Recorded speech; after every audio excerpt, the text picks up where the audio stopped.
UPSC exam में economics के लिए सबसे बेहतरीन बुक कहा जाए तो वो है रमेश सिंह का भारतीय अर्थव्यवस्था। यह बुक प्रत्येक वर्ष न्यू एडिशन में प्रकाशित होता है और मैं इस वर्ष का एकदम लेटेस्ट जो संस्करण है वो है 15वां संस्करण। ये मैं आप लोग के साथ आज डिस्कस करने वाला हूँ। इसमें आर्थिक सर्वेक्षण 22-23 एवं केंद्रीय बजट 23-24 भी शामिल है और इस बुक का हम पीडीएफ आप लोग को टेलीग्राम में सेंड कर देंगे। तो चलिए इस बुक का जो पहला अध्याय है वो आप लोग के साथ हम पढ़ने जा रहे हैं। इस बुक का जो पहला अध्याय है वो है परिचय से रिलेटेड, यानी इकोनॉमिक्स का हमें परिचय देता है कि इकोनॉमिक्स क्या है। तो चलिए हम इस पेज में जो कुछ दिया है आप लोग के साथ में शेयर करता हूँ। सबसे पहले इसमें हमें अर्थशास्त्र के बारे में कुछ परिभाषा दी गई है जो कि आप लोग को याद ही होगा। इसमें बताया गया है वस्तु और सेवाएं कैसे सृजित, वितरित और उपभोग की जाती है, उसके अध्ययन को हम क्या कहते हैं? अर्थशास्त्र कहते हैं। यहाँ सृजन का मतलब होता है उत्पादन, वितरित का मतलब होता है डिस्ट्रीब्यूशन यानी बांटना, और उपभोग का मतलब होता है कंज्यूम करना यानी उपयोग करना। तो इसी का हम अध्ययन करते हैं कहाँ? अर्थशास्त्र में। चलिए अब देखते हैं कि यहाँ लिखा हुआ चूँकि संसाधन हमेशा ही कम होते हैं। हमारे पास जितना भी संसाधन है, कोयला हो गया या फिर हम बात करें सोना चांदी, ये सब संसाधन ये हमारे पास बहुत ही लिमिटेड मात्रा में अवेलेबल है। इसका हमें इस प्रकार उपयोग करना है कि वर्तमान में जब हम इसका उपयोग कर रहे हैं, वर्तमान की आवश्यकताओं को कंप्लीट हो जाए और कुछ हिस्सा इसका हम बचा के रख दें भविष्य के लिए, क्योंकि संसाधन हमारे पास क्या है? बहुत ही लिमिटेड मात्रा में उपलब्ध है, बहुत ही कम है। तो इसीलिए एक ब्रिटिश अर्थशास्त्री थे लियोनल रॉबिन्स, उन्होंने 1935 में जो अर्थशास्त्र है इसको कमी का विज्ञान कहा, क्योंकि अर्थशास्त्र में हम संसाधन के उत्पादन, वितरण एवं उपभोग के बारे में अध्ययन करते हैं, इसीलिए इसको हम कमी का विज्ञान कहते हैं। आपसे पीटी में पूछ लिया जाएगा कि अर्थशास्त्र को कमी का विज्ञान किसने कहा था, तो आपका उत्तर होगा लियोनल रॉबिन्स। कब कहा था? 1935 में। ठीक है।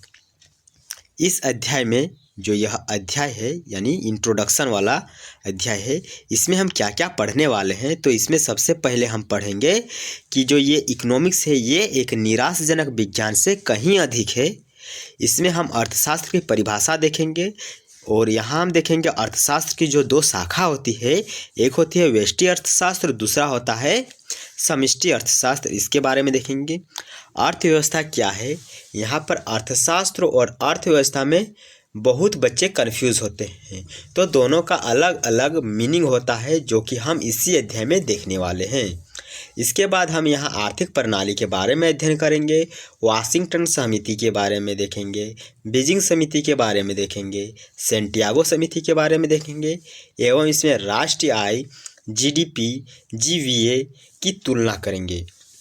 जीडीपी तो आपको पता है कि जीडीपी का मतलब होता है ग्रोस डोमेस्टिक प्रोडक्ट, जीवीए का मतलब होता है ग्रोस, क्या होता है? GVA, gross value addition. क्या होता है? ग्रोस वैल्यू एडिशन, जीवीए का मतलब। और जीडीपी, जीडीपी, इन दोनों का हम तुलना देखेंगे। ठीक है। अगला है निश्चित आधार एवं श्रृंखला आधार विधि। एक निश्चित आधार और श्रृंखला आधार विधि होता है, इसके बारे में हम देखने वाले हैं। उसके बाद हम देखेंगे कि आर्थिक सांख्यिकी की अस्थायी समितियां एवं 2022-23 के लिए आय की अनुमान, यानी जो हमारे 2022 और 23 के लिए जो आय का अनुमान लगाया गया था वो इसमें हम देखने वाले हैं। तो चलिए हम पहुंच चुके हैं निराशाजनक विज्ञान से कहीं अधिक। इसका मतलब क्या होता है कि ये जो हमारा अर्थशास्त्र विषय है ये बहुत ही जटिल है। इसमें बहुत सारे विद्यार्थी मतलब फेल कर जाते हैं, इसमें सभी को समझ में नहीं आता है कि इसमें क्या कहा गया है, इसमें सभी को निराश होना पड़ता है। ठीक है। तो इसमें चलिए हम देखते हैं कि इस बुक में क्या कहा गया है। तो इस बुक में जो लिखा गया है कि अर्थशास्त्र को एक निराशजनक, दारुण एवं तुच्छ यानी पुअर विज्ञान भी कहा गया है। क्या कहा गया है? तुच्छ यानी पुअर। एक मिनट।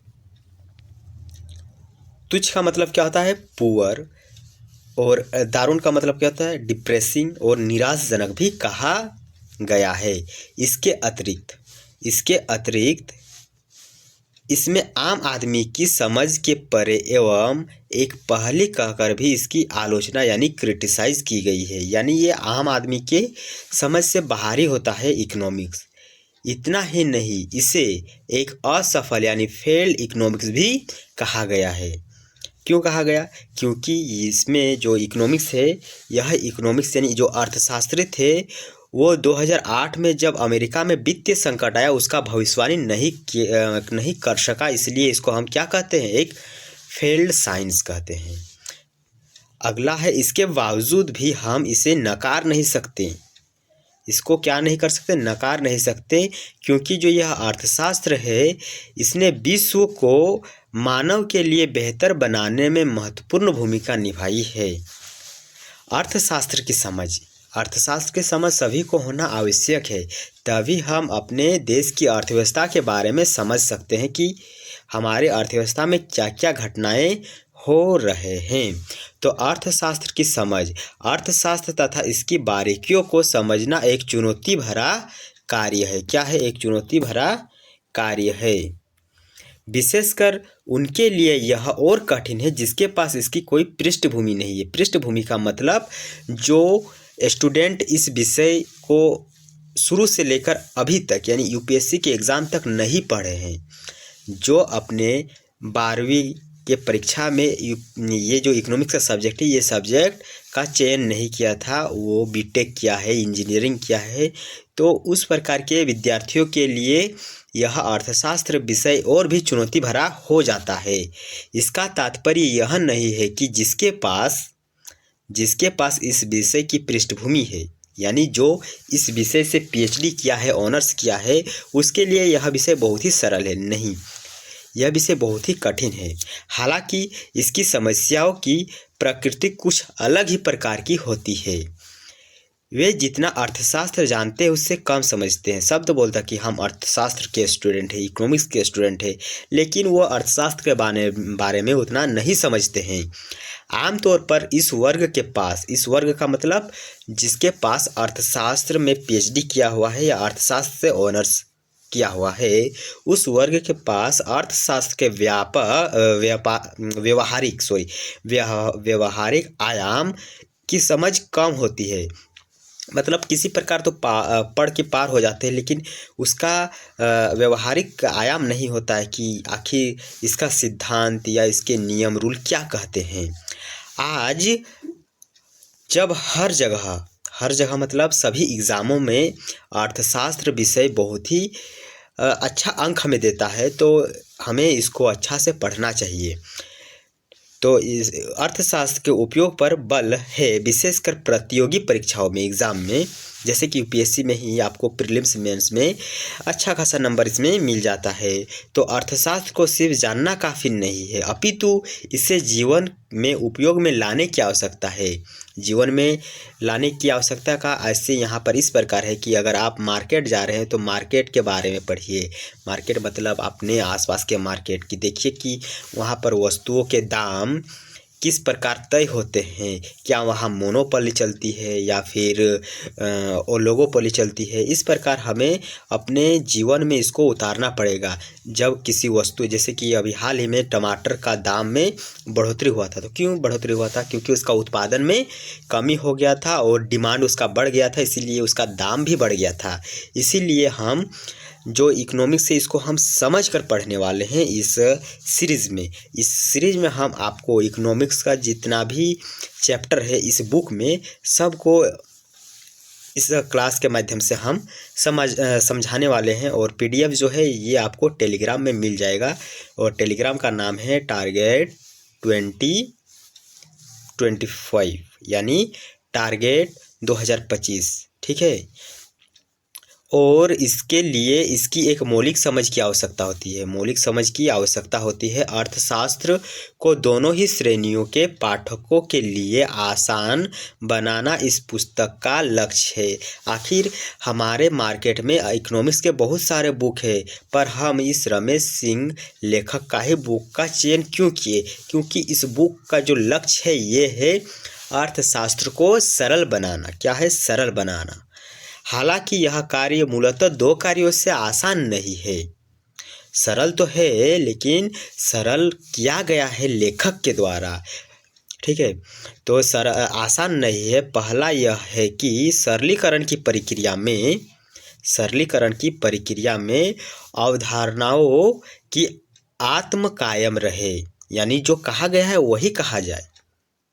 जो इकोनॉमिक्स के सिद्धांत, रूल, नियम कहा है वही कहा जाए, यानी वो आत्म कायम रहे। जो अवधारणा है वो आत्म कायम रहे। ये नहीं कि लेखक अपने अनुसार उस नियम अवधारणाओं को चेंज कर दे। और दूसरा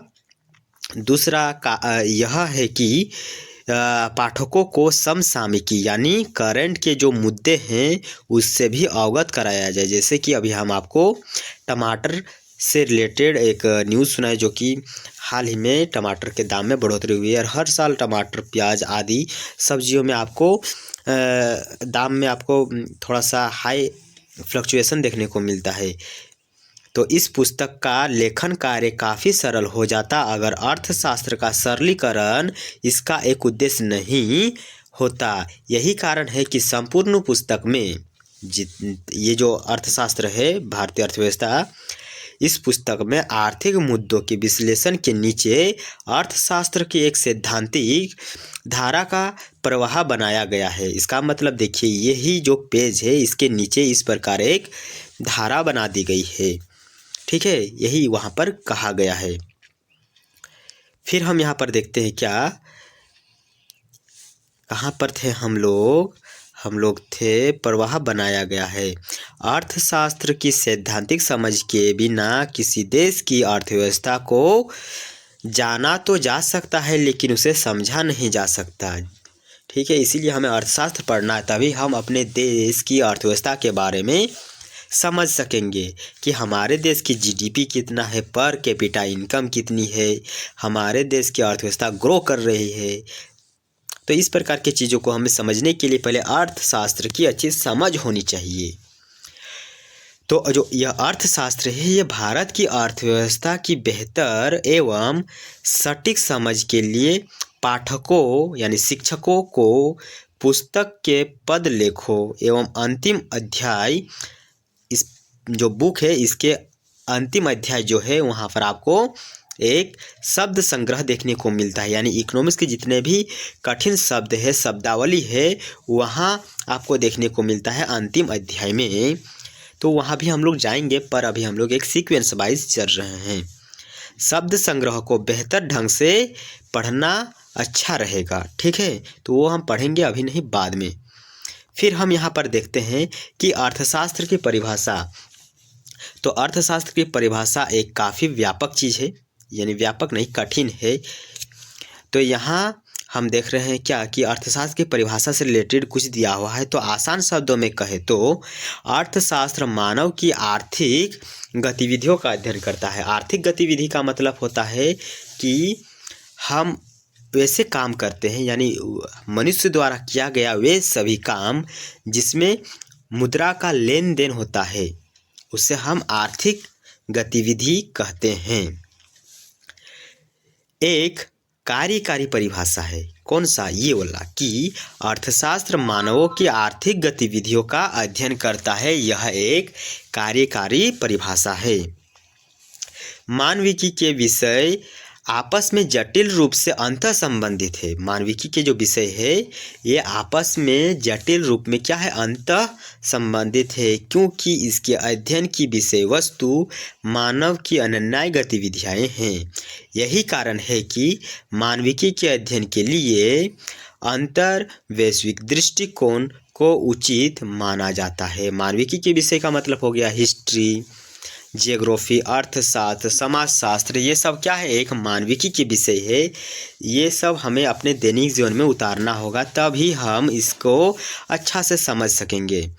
लेकिन आपके मन में सवाल उठ रहा होगा कि ये आर्थिक गतिविधियाँ है क्या?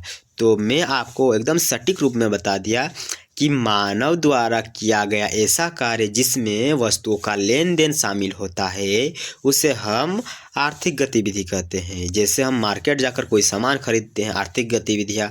हम कहीं जॉब करते हैं, उसके बदले हमें पैसा मिलता है, तो ये हो गया एक आर्थिक गतिविधियाँ। तो ये सब आर्थिक गतिविधि होते हैं जिसमें हमें पैसा मिलता है या हम उस कार्य के बदले में किसी को पैसा देते हैं। तो इस पुस्तक में बताया गया है कि आर्थिक गतिविधियाँ क्या है। साधारण तौर पर कहें तो मानव की हर गतिविधि जिसमें मुद्रा सम्मिलित है, आर्थिक गतिविधि है। और जहाँ मुद्रा का प्रवेश होता है वहाँ आर्थिक प्रयोजन भी आता है। जो लाभ अर्जित करना होता है, उदाहरण के लिए नौकरी देना, नौकरी प्राप्त करना, किसी चीज़ का बेचा या खरीद जाना, कोई व्यवसाय करना यानी कोई इंडस्ट्री व्यापार करना इत्यादि सभी आर्थिक गतिविधियाँ है। क्योंकि इस काम में जहाँ आपको पैसा मिलता है या पैसा देते हैं, ये सब क्या है, आर्थिक गतिविधि है। लेकिन आर्थिक गतिविधियों के बारे में अभी भी कुछ पेचीदगी है, यानी थोड़ा कंफ्यूज डाउट है। धार्मिक स्थल यानी मंदिर हो गया। धार्मिक स्थलों पर हमारा जाना निश्चित तौर पर आर्थिक गतिविधि नहीं है, लेकिन वहाँ जो पंडित होते हैं, भिक्षु होते हैं, उन्हें हम क्या देते हैं, दान देते हैं। पूजा स्थलों पर रुपए या सिक्के चढ़ाते हैं या फिर हम चंदा देते हैं। ये सब कौन सी गतिविधि है? क्या ये आर्थिक गतिविधि है? तो ये भी एक आर्थिक गतिविधि ही है, क्योंकि इसमें हम पैसा का लेन देन करते हैं। ठीक है, देखिए यहाँ पर क्या लिखा है, कहना कठिन लगता है कि यह सब आर्थिक गतिविधि नहीं है, लेकिन यहाँ धार्मिक स्थलों पर की गई प्रार्थना से लेकर अंत सभी आर्थिक गतिविधियाँ ही है, क्योंकि हम इसमें पैसा का लेन देन करते हैं, यानी पैसा देते हैं पंडितों को, पैसा चढ़ाते हैं। ठीक है, वैसे अर्थशास्त्र को परिभाषित करना इतना आसान नहीं है जितना यहाँ दर्शाया गया है। यहाँ मतलब इस पुस्तक में, बल्कि किसी भी विषय की परिभाषा सरल नहीं रहती। अर्थशास्त्र की सर्वाधिक उपयोग में लाए जाने वाली एवं लोकप्रिय परिभाषाएं संसाधनों के उपयोग एवं उसके वितरण यानी डिस्ट्रीब्यूशन के परिप्रेक्ष्य में है। इसकी परिभाषा से जुड़ी तकनीकी पहलुओं को हम नीचे दी गई दो काफ़ी लोकप्रिय परिभाषाओं से समझ सकते हैं। तो नीचे हमें दो लोकप्रिय परिभाषा इस बुक में दी गई है, उसको हम याद कर लेंगे अपने मेंस के एग्ज़ाम के लिए, क्योंकि मेंस के एग्ज़ाम में हमें लिखना होता है, इसलिए हम इन परिभाषाओं को याद कर लेंगे।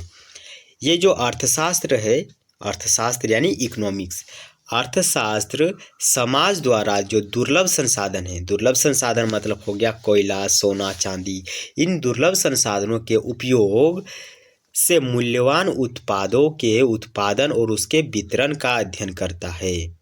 कैसे हम कोयले का उपयोग करके बिजली बनाते हैं, इसका अध्ययन हम करते हैं कहाँ, अर्थशास्त्र में। और उस बिजली को हम वितरण करते हैं यानी डिस्ट्रीब्यूट करते हैं नगरों में, गाँवों में, शहरों में। तो ये हमें अर्थशास्त्र में देखने को मिलता है। अगला यहाँ पर बताया गया है कि व्यक्ति हो गया, एक फर्म यानी फैक्ट्री हो गया, सरकारों एवं अन्य संगठनों द्वारा की गई चयनों यानी चूज के द्वारा समाज में संसाधनों का उपयोग कैसे तय होता है। सरकार ही बताता है कि किस संसाधनों का उपयोग करे, किन संसाधनों का उपयोग नहीं करे। क्या हमारे भारत सरकार ने यूरेनियम भी एक संसाधन है ना, उस संसाधन का क्या उपयोग करने के लिए हमें मतलब जो हम नागरिक है, क्या उसको कहा गया है कि आप यूरेनियम का उपयोग कीजिए? नहीं कहा गया है, क्योंकि यूरेनियम एक बहुत ही हानिकारक, मतलब हमारे लिए हानिकारक है। इस जो संसाधन है, इसका उपयोग हम मनुष्य नहीं कर सकते, क्योंकि यह एक रेडियो एक्टिव तत्व है। इससे परमाणु बम आदि बनाया जाता है, इसीलिए इसका उपयोग में नियंत्रण किसके पास होता है? सरकार के पास होता है। यूरेनियम, जिससे परमाणु बम, एटम बम आदि बनाया जाता है। जैसे कि हमारे झारखंड में यूरेनियम का अच्छा खासा भंडार आपको देखने को मिलता है। कैसे तय होता है ये हमें सरकार बताता है। अर्थशास्त्र इसका ही अध्ययन करता है। समाज द्वारा दुर्लभ संसाधनों का उपयोग कैसे किया जाता है, अर्थशास्त्र इसका अध्ययन करता है। ठीक है, तो इसी का अध्ययन बताता है कौन? अर्थशास्त्र हमें बताता है कि दुर्लभ संसाधनों का उपयोग कैसे किया जाए। संभवतः सबसे प्रचलित एवं संक्षिप्त एवं आकर्षक परिभाषा हमें यही लगता है। तो क्यों ना हम इसी परिभाषा को याद कर ले अपने मेंस के एग्जाम के लिए। हाँ, हम सबसे पहले आज पढ़ने वाले हैं माइक्रो एवं मैक्रो इकोनॉमिक्स के बारे में। ये तो आप लोग को पता ही होगा कि अर्थशास्त्र की दो शाखा होती है, एक है माइक्रो इकोनॉमिक्स, एक है मैक्रो इकोनॉमिक्स। माइक्रो का मतलब होता है छोटा, मैक्रो का मतलब होता है बड़ा। माइक्रो जैसे कि हमारे आसपास हमारे आसपास में आपको बहुत सारे चीज़ देखने को मिलता है, जैसे माइक्रो मेमोरी, माइक्रो लेंस। तो माइक्रो का मतलब क्या होता है? माइक्रो का मतलब होता है छोटा, और मैक्रो का मतलब क्या होता है? बड़ा। तो इसी को आज हम पढ़ने वाले हैं। तो महामंदी जब आया था, महामंदी हमारे विश्व में कब आया था? 1930 के दशक में। महामंदी के उपरांत 1930 के दशक में अर्थशास्त्र दो बृहद शाखा में बंट गया। जब ये महामंदी नहीं आया था, यानी 1930 के उस तरफ अर्थशास्त्र केवल एक ही शाखा थी, जिसे हम अर्थशास्त्र कहते थे। जब महामंदी आई तब उसके बाद यानी 2030 से यह दो शाखा में बंट गई। एक का नाम हो गया व्यष्टि अर्थशास्त्र, एक का हो गया समष्टि। व्यष्टि का मतलब होता है माइक्रो और समष्टि का मतलब क्या होता है? मैक्रो। अर्थशास्त्र में बंट गया। ठीक है, तो ये बांटने का जो श्रेय जाता है कि अर्थशास्त्र किसने बांटा, तो ये जो है एक बहुत ही फेमस अर्थशास्त्री है, इकोनॉमिस्ट है, उसका नाम है जॉन मेनार्ड कीन्स। क्या नाम है उनका? जॉन मेनार्ड कीन्स ने, यानी उन्हीं ने समष्टि अर्थशास्त्र, मतलब उन्हीं को हम कहते हैं कि ये है समष्टि अर्थशास्त्र का जनक। समष्टि अर्थशास्त्र का जनक हम किसे मानते हैं? नो कीन्स को, J.M. कीन्स को हम क्या मानते हैं? व्यष्टि अर्थशास्त्र यानी मैक्रो इकोनॉमिक्स के जनक, यानी फादर ऑफ मैक्रो इकोनॉमिक्स किसे कहते हैं? तो हम बोलेंगे कीन्स को। आपको पीटी में सवाल दिया जाएगा कि 1930 के दशक में हमारा जो अर्थशास्त्र है उस समय भी यह दो शाखा में बटा हुआ था। तो ये आपको बताना है कि यह फॉल्स है या ट्रू है, यानी यह सत्य कथन है या असत्य कथन है। तो आप बताओगे कि यह एक असत्य कथन है, क्योंकि 1930 के उस तरफ यानी 1925 1920 में अर्थशास्त्र की केवल एक ही शाखा अस्तित्व में थी। जब महामंदी आई तब यह दो शाखा में बट गया। एक शाखा हो गया व्यष्टि अर्थशास्त्र, एक हो गया समष्टि अर्थशास्त्र। और समष्टि अर्थशास्त्र का जनक किसे कहा जाता है? J.M. कीन्स को। ठीक है, इस शाखा का जन्म कीन्स की पुस्तक the general theory of employment investment and money में आपको देखने को मिलता है। और यह बुक कब प्रकाशित हुआ था? यह बुक आपको देखने को मिलता है 1936 में। 1930 में महामंदी आई, 1936 में इस बुक को J.M. कीन्स द्वारा प्रकाशित किया गया। आसान शब्दों में कहे तो जहाँ समष्टि अर्थशास्त्र, समष्टि का मतलब क्या होता है? बड़ा, जंगल का अध्ययन करता है। हमारे आसपास का जंगल बहुत ही बड़ा है। हमारे आसपास का जंगल क्या है? बहुत ही बड़ा है। और जंगल में आपको देखने को मिलता है क्या? पेड़ देखने को मिलता है। तो ये जो पेड़ है ये होता है व्यष्टि अर्थशास्त्र यानी माइक्रो अर्थशास्त्र होता है। और ये जो जंगल है ये जंगल होता है एक समष्टि अर्थशास्त्र। ठीक है, जहाँ पहला बृहद चित्र यानी जंगल से जुड़ा है, वहीं दूसरा विवरण जिसे इसका निर्माण हुआ है, यानी जंगल का निर्माण किस चीज़ से हुआ है? ये जो जंगल बना है, जंगल जो बना है, इस जंगल का निर्माण पेड़ों से ही तो हुआ है। एक पेड़ से दो पेड़, दो पेड़ से तीन पेड़, इस प्रकार करते करते एक जंगल का निर्माण हो गया।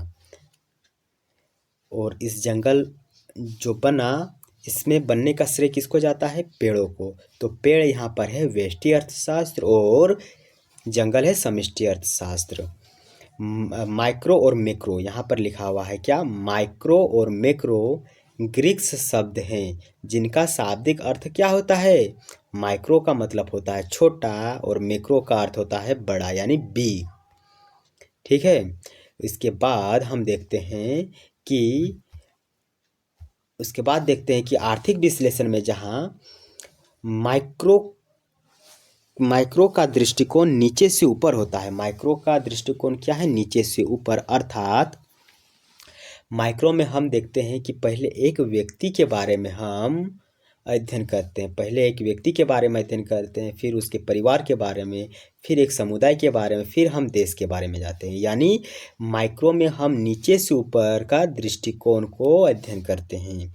वहीं अगर हम समष्टि अर्थशास्त्र में देखें, यानी मैक्रो में देखें, तो वहाँ सबसे पहले हम एक देश के बारे में अध्ययन करते हैं, उसके बाद एक राज्य, फिर एक जिला, उसके बाद एक ग्राम। तो व्यष्टि अर्थशास्त्र में ऊपर से नीचे होता है और समष्टि अर्थशास्त्र में नीचे से ऊपर का दृष्टिकोण होता है। ठीक है। ऊपर से नीचे का दृष्टिकोण हमें देखने को मिलता है कहाँ? मैक्रो इकोनॉमिक्स में। उदाहरण के तौर पर पहले में जहाँ उपभोक्ता यानी हम उपभोक्ता है, जो आदमी किसी भी चीज़ का उपयोग करता है उसे हम क्या कहते हैं? उपभोक्ता यानी कंज्यूमर कहते हैं। जहाँ उपभोक्ता की आय एवं उसकी खरीदारी की चर्चा होती है कहाँ? इस अर्थव्यवस्था की शाखा में, माइक्रो में। वहीं दूसरी यानी मैक्रो में मुद्रास्फीति यानी महंगाई के बारे में, आर्थिक वृद्धि की गतिजता का अध्ययन किया जाता है।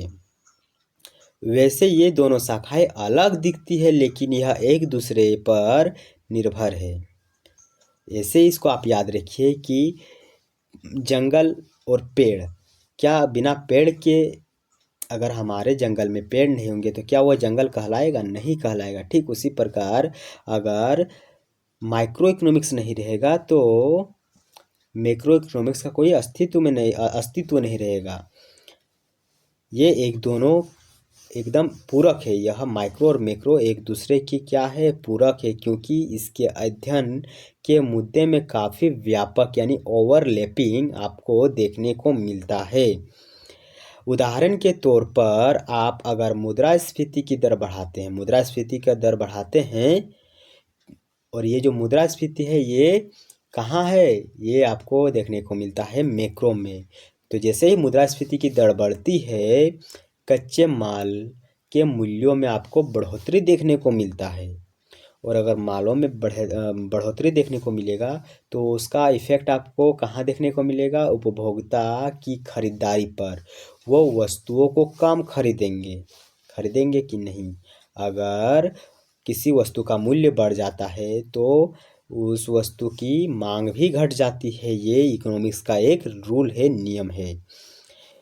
तो इस उपभोक्ता के परचेजिंग पावर पर आपको प्रभाव देखने को मिलता है। तो ये माइक्रो इकोनॉमिक्स का पार्ट हो गया। तो यही यहाँ पर कहा गया है कि दोनों एक दूसरे पर क्या है? निर्भर है। ये एक दूसरे पर ओवरलैपिंग करते हैं। जहाँ माइक्रो सिद्धांत का उद्भव मूल्यों के निर्धारण से हुआ, वहीं मैक्रो का उद्भव प्रयोग सिद्ध, यानी प्रयोग सिद्ध का मतलब एक्सपेरिमेंट। ठीक है, एक्सपेरिमेंट प्रयोग सिद्ध अवलोकनों से हुआ, जिसका विश्लेषण विद्यमान सिद्धांतों से नहीं किया जा सकता। माइक्रो जो है माइक्रो इकोनॉमिक्स, इसका उद्भव हमको देखने को कहाँ मिलता है? मूल्यों के निर्धारण से हुआ है। वहीं अगर हम मैक्रो की बात करें तो यह प्रायोगिक अवलोकनों से हुआ है। दोनों में कंफ्यूज नहीं होना है हमें कि जो माइक्रो है ये मूल्य के निर्धारण से, और जो मैक्रो है ये है प्रायोगिक सिद्धांत अवलोकनों से। माइक्रो शाखा में जहाँ कोई प्रतियोगी स्कूल यानी क्लास, स्कूल का मतलब यहाँ हम क्लास से समझेंगे, क्योंकि यह हमारा हिंदी मीडियम का बुक है और हिंदी मीडियम में आपको क्लास को स्कूल कहते हैं। तो माइक्रो जो शाखा है, मैक्रो शाखा में जहाँ कोई प्रयोगी स्कूल आपको देखने को नहीं मिलता है, वहीं मैक्रो में हमें कई स्कूल यानी क्लास देखने को मिलता है, जैसे न्यू किनियन एवं न्यू क्लासियन। ये दो मतलब इकोनॉमिक्स आपको मतलब क्लास देखने को मिलता है, न्यू किन्सियन एवं न्यू क्लासियन देखने को मिलता है। वैसे 1980 के दशक के उत्तरार्ध यानी स्टार्टिंग में, उत्तरार्ध का मतलब क्या होता है, उत्तरार्ध का मतलब स्टार्टिंग में, 1980 के स्टार्टिंग में यानी 1981 1982 में माइक्रो के विभिन्न मैक्रो और माइक्रो में सभी बच्चों को कंफ्यूज होता है मतलब उच्चारण में, समझने में। तो मैक्रो का मतलब होता है क्या, बृहद वाला। तो मैक्रो के विभिन्न स्कूलों में अंतर घटता चला गया। कब, 1980 के उत्तरार्ध यानी स्टार्टिंग में।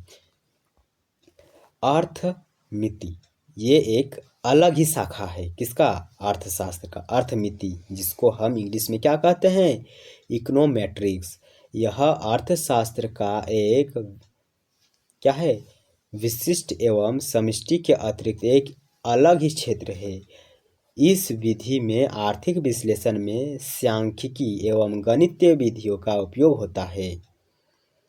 तो हमारा जो ऑनर्स था वो था इकोनॉमिक्स, तो सभी बच्चे इस इकोनॉमिक्स की शाखा को नहीं लेना चाहते थे, पर मैं इस शाखा को लिया और यह बहुत ही अच्छा हमें लगा, क्योंकि यहाँ हमें मैथ के क्वेश्चन देखने को मिलता था हमारे इंटरनल एवं एक्सटर्नल एग्ज़ाम में। ठीक है, तो मैं भी एक अर्थशास्त्र का ही छात्र हूँ। यहाँ पर हमें क्या देखने को मिलता है कि अर्थशास्त्र के 3 गो शाखा हो गया। पहला हम देखें कि पहला शाखा है माइक्रो इकोनॉमिक्स। पहला क्या है, माइक्रो इकोनॉमिक्स, दूसरा है मैक्रो इकोनॉमिक्स और तीसरा है इकोनोमेट्रिक्स। यहाँ पर हम गणित एवं सांख्यिकी विधियों का उपयोग करते हैं। व्यष्टि एवं समष्टि प्रशाखाओं की उच्च एवं जटिल विवेचना संभव नहीं होती अगर पिछली शताब्दी में अर्थमिति का इतना विकास नहीं हुआ होता। तो ये जो अर्थमिति है ना, यह अर्थमिति दोनों ही शाखा को सरल बनाने में हमें उपयोग करता है। ठीक है, यह एक अच्छा ही है जो कि हमें अर्थशास्त्र की दोनों शाखा वैश्विक अर्थशास्त्र और समष्टि अर्थशास्त्र को सरल बनाने में हमें मदद करता है। अब हम देखेंगे कि अर्थशास्त्र क्या है। What is an economy. अर्थव्यवस्था, अर्थशास्त्र और अर्थव्यवस्था दोनों ही अलग अलग मायने हैं, दोनों के अलग अलग पहचान है। अर्थशास्त्र की बात करें तो यह एक विज्ञान, जैसे यहाँ हम सिद्धांतों का अध्ययन करते हैं, वहीं अर्थव्यवस्था किसी एक क्षेत्र विशेष के लिए उपयोग में लाया जाता है। जैसे कि हम हर वर्ष बात करते हैं कि भारत की अर्थव्यवस्था पिछले साल की तुलना में इस वर्ष अच्छा खासा गति किया। जैसे कि हाल ही में हमें देखने को मिला कि जो इंडियन इकोनॉमी है यानी भारतीय अर्थव्यवस्था है, ये 7.4% से वृद्धि कर रहा है। और अर्थशास्त्र में हम क्या देखते हैं, यह अर्थशास्त्र जो है यहाँ हम सिद्धांत और जो कुछ नियम है इसके बारे में हम अध्ययन करते हैं। तो अर्थशास्त्र और अर्थव्यवस्था दोनों कंफ्यूज नहीं होना है, अलग अलग है। अर्थव्यवस्था अर्थशास्त्र का क्रियाशील स्वरूप है, यानी अर्थशास्त्र जो है यह एक स्थिर है। यहाँ पर हमें कुछ नियम, कुछ रूल देखने को मिलता है, जबकि अर्थव्यवस्था हर साल चेंज होते रहता है। अर्थव्यवस्था क्या है, अर्थशास्त्र की एक क्रियाशील स्वरूप है, यह हर साल चेंज होते रहता है। यह आर्थिक गतिविधियों का एक रुका हुआ चित्र है। कौन, अर्थशास्त्र यह एक रुका हुआ चित्र है। जैसे कि ये वही वाला मांग का नियम पढ़ लीजिए कि अगर मांग बढ़ेगा तो किसी वस्तु का दाम में वृद्धि होगा। तो ये एक रुका हुआ चित्र है। देशों, कंपनियों एवं परिवारों सभी की अर्थव्यवस्था होती है। एक देश का भी अर्थव्यवस्था होता है, एक कंपनी का भी अर्थव्यवस्था होता है, एक परिवार का भी अर्थव्यवस्था होता है। देशों के संदर्भ में हम इसे भारतीय अर्थव्यवस्था कहते हैं। जापानी अर्थव्यवस्था या फिर अमेरिकी अर्थव्यवस्था इत्यादि की तरह उपयोग होता देखते हैं। अर्थशास्त्र के सिद्धांतों में एकरूपता होने के बावजूद भी हम देशों की सामाजिक एवं आर्थिक गतिविधियों के कारण उनकी अर्थव्यवस्थाओं में भी भिन्नता देखते हैं। यानी सभी देशों की अर्थव्यवस्था में हमें भिन्नता देखने को मिलता है। क्यों देखने को मिलता है? क्योंकि वहाँ की सामाजिक स्थिति अलग है, वहाँ की आर्थिक स्थिति आपको अलग देखने को मिलता है। तो इस कारण सभी देश की अर्थव्यवस्था भी आपको अलग अलग देखने को मिलता है। फिर हम यहाँ पर देखेंगे कि अर्थव्यवस्था के क्षेत्रक एवं प्रकार। अर्थव्यवस्था हम लोग देख लिए कि अर्थव्यवस्था एक देश, एक कंपनी या फिर एक परिवार के लिए उपयोग में लाया जाता है। वहीं अर्थशास्त्र जो है यह एक रुका हुआ चित्र है, जहाँ पर हम अर्थशास्त्र में हम कुछ नियमों के बारे में अध्ययन करते हैं, सिद्धांतों को देखते हैं। तो अर्थशास्त्र के क्षेत्र एवं प्रकार को हम यहाँ देखेंगे। अब तो जो अर्थशास्त्र के क्षेत्रक है ये आपको मुख्यतः 3 ही देखने को मिलता है, लेकिन अगर इसको हम थोड़ा गहराई से देखें तो अर्थशास्त्र में हमें 5 क्षेत्रक देखने को मिलता है। और ये जो चौथा और पांचवा है ये सबसे अलग, यानी इसी तीनों से ही निकला है, लेकिन ये अनोखा ही कुछ है।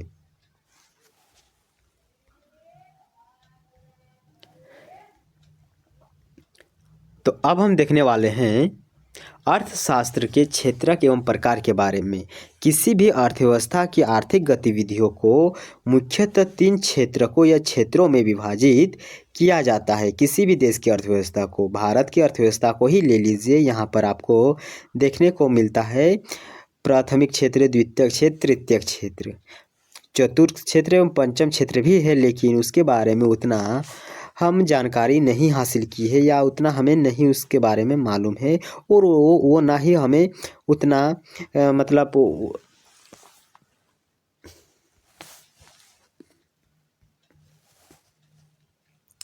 अब हम देखने वाले हैं अर्थव्यवस्था के क्षेत्रक एवं प्रकार के बारे में। तो किसी भी अर्थव्यवस्था की आर्थिक गतिविधियों को मुख्यतः 3 क्षेत्रों को या क्षेत्रों में विभाजित किया जाता है। जैसे भारत में आपको देखने को मिलता है, प्राथमिक क्षेत्र में आपको खेती बाड़ी देखने को मिलता है, द्वितीयक क्षेत्र में आपको कंपनी फैक्ट्री देखने को मिलता है, तृतीयक क्षेत्र में आपको सेवा क्षेत्र यानी आपको देखने को मिलता है डॉक्टर हो गया या फिर टीचर हो गया, साइंटिस्ट हो गया, ये सब आपको देखने को मिलता है तृतीयक क्षेत्र में।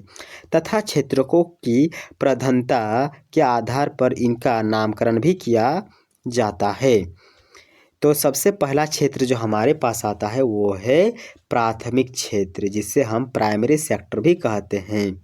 इसमें हम प्राकृतिक संसाधनों के दोहन यानी प्राकृतिक संसाधनों का उपयोग कैसे होता है, तो प्राकृतिक संसाधनों के दोहन से जुड़ी सभी गतिविधियों प्राथमिक क्षेत्र में आते हैं। जैसे प्राथमिक क्षेत्र में आपको प्राकृतिक संसाधनों का दोहन जैसे हो रहा है उत्खनन, कृषि कार्य, कच्चे तेल का निष्कासन यानी तेल को खोदकर हम निकाल रहे हैं इत्यादि आपको देखने को मिलता है। कोई अगर खेती कर रहा है जिसमें धान का उत्पादन हो रहा है, कोई किसान है तो किसान है तो वो प्राथमिक क्षेत्र में काम कर रहा है।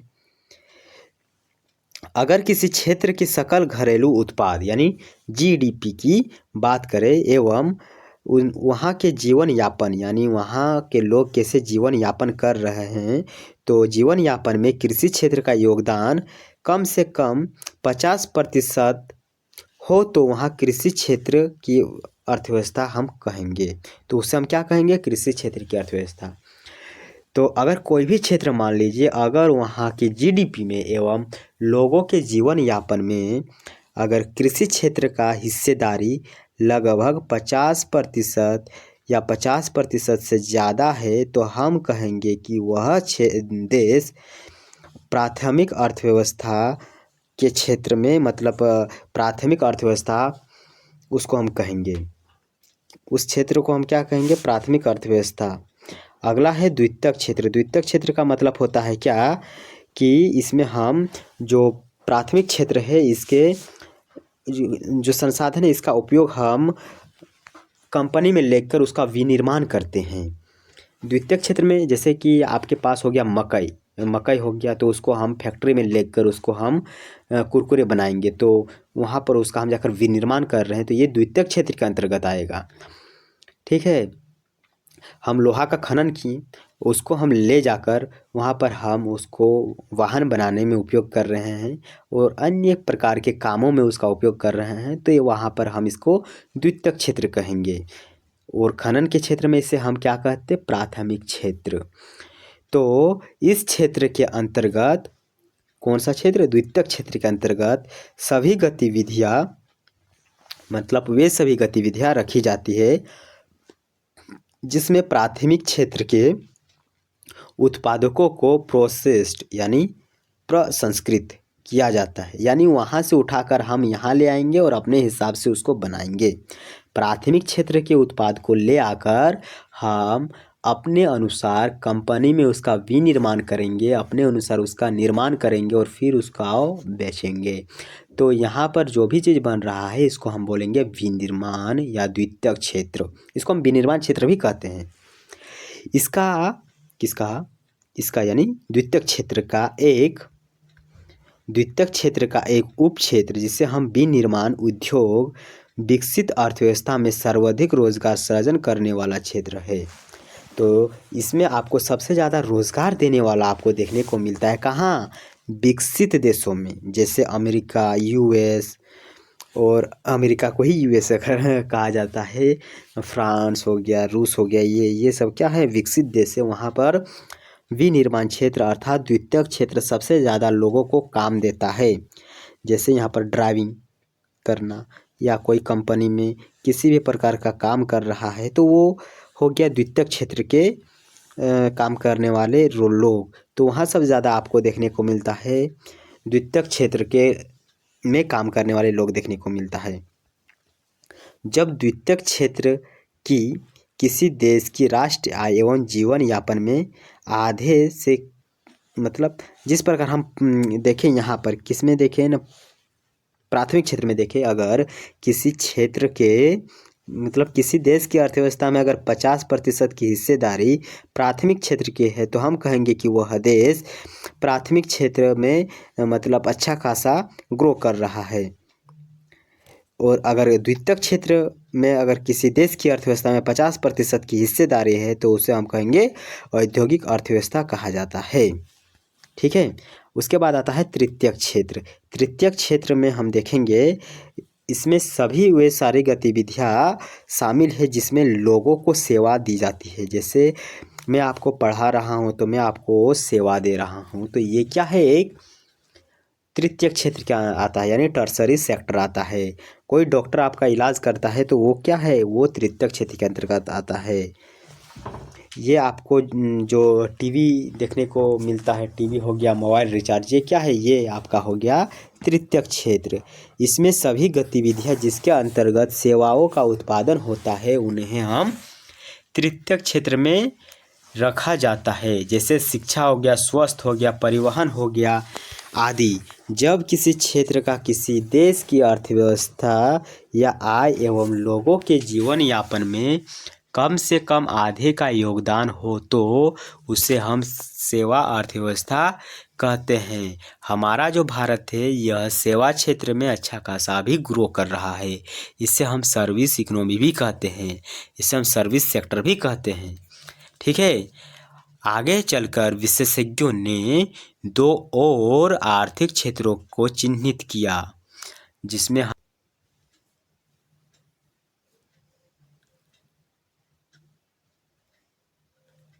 तृतीय क्षेत्र में हम देखते हैं कि सभी गतिविधियां जिसके अंतर्गत सेवाओं का उत्पाद होता है उन्हें हम तृतीय क्षेत्र में रखा जाता है। जैसे हो गया शिक्षा, स्वास्थ्य, परिवहन इत्यादि। तो तृतीय क्षेत्र में जब कोई आदमी किसी को सेवा प्रदान करता है तो वो सारे काम हम तृतीय क्षेत्र में रखते हैं। जैसे कोई टीचर हो गया, कोई डॉक्टर हो गया, तो ये सब भी अर्थव्यवस्था में अपना योगदान दे रहे हैं, तो ये तृतीय क्षेत्र के अंतर्गत आता है। अगर किसी देश की अर्थव्यवस्था एवं लोगों के जीवन यापन में कम से कम 50% का योगदान आपको देखने को मिलता है सेवा क्षेत्र का, तो हम कहते हैं कि वह सेवा अर्थव्यवस्था है। इसे हम सर्विस सेक्टर या सर्विस इकोनॉमी भी कहते हैं। आगे चलकर विशेषज्ञों ने 2 और आर्थिक क्षेत्रों को चिन्हित किया जिन्हें हम टर्सरी एवं क्वैनरी सेक्टर कहते हैं। हालांकि वे सभी क्षेत्रक में भी उप क्षेत्रक है चतुर्क एवं पंचक क्षेत्र। ठीक है, तो चतुर्क क्षेत्र में क्या आता है? शिक्षा हो गया, खोज यानी खोज मतलब कोई आविष्कार एवं अनुसंधान से जुड़ी सभी गतिविधियों को चतुर्क क्षेत्र में रखा जाता है।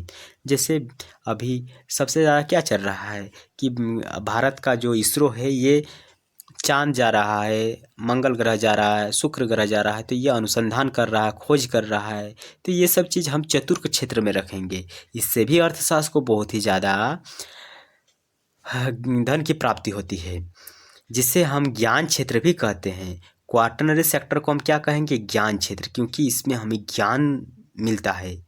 जब हम चांद में जाते हैं, मंगल ग्रह में जाते हैं, तो वहाँ से हमें बहुत कुछ चीज़ों का ज्ञान मिलता है, इसीलिए हम इसको ज्ञान क्षेत्र कहते हैं। यह किसी अर्थव्यवस्था में मानव संसाधन की गुणवत्ता का आधार स्तंभ होता है।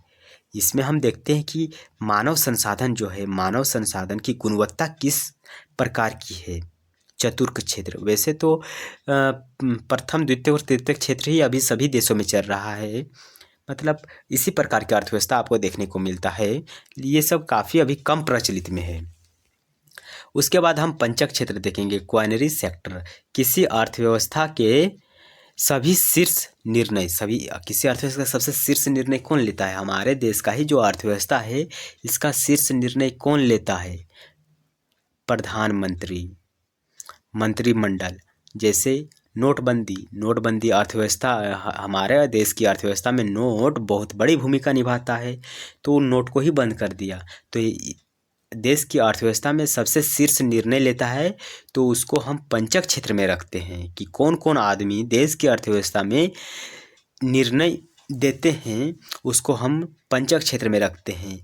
हो गया प्रधानमंत्री, हो गया मंत्रिमंडल, हो गया RBI हो गया, ये सब हम पंचक क्षेत्र में रखते हैं। इसके अंतर्गत सरकारों एवं निजी क्षेत्र के उच्च नीति निर्णायक लोग जैसे नौकरशाह, IAS हो गए, ये सब पंचक क्षेत्र के अंतर्गत आते हैं। हालांकि इस क्षेत्र में संलग्न लोगों की संख्या काफ़ी कम है ना। पंचक क्षेत्र में आपको लोगों की संख्या काफ़ी कम देखने को मिलता है। सबसे ज़्यादा लोग अगर देखें भारत में, तो सबसे ज़्यादा आपको प्राथमिक क्षेत्र में ही देखने को मिलता है, क्योंकि हमारा देश एक कृषि प्रधान देश है। वहाँ आपको सबसे ज़्यादा लोग प्राथमिक क्षेत्र में ही लगे हुए देखे जा सकते हैं। पंचक क्षेत्र में आपको कम से कम लोग देखने को मिलता है। कोई मंत्री हो गया, RBI हो गया, यही होता है पंचक क्षेत्र में जो देश के निर्णय लेते हैं। हालांकि इस क्षेत्र में काफ़ी कम लोग हैं, ये देख लिए। इन्हें किसी देश में सामाजिक आर्थिक निष्पादन एवं मस्तिष्क भी माना जाता है कि किसी देश का मस्तिष्क कौन होता है? वहाँ के मंत्रिमंडल, वही सब चीज़ का निर्णय लेते हैं। आगे हम देखेंगे कि वृद्धि के चरण, एक देश की अर्थव्यवस्था एक स्टेप फॉलो करता है वृद्धि का। पहले प्राथमिक क्षेत्र, द्वितीय क्षेत्र, तृतीय क्षेत्र, इस प्रकार उसके पास एक सीढ़ी नुमा स्ट्रक्चर होता है वृद्धि का। तो ये हम कल देखेंगे। आज हम अर्थव्यवस्था के क्षेत्र तक ही सीमित रहते हैं। अगर आपको वीडियो पसंद आया तो ज़रूर आप लाइक कर दीजिएगा, वीडियो को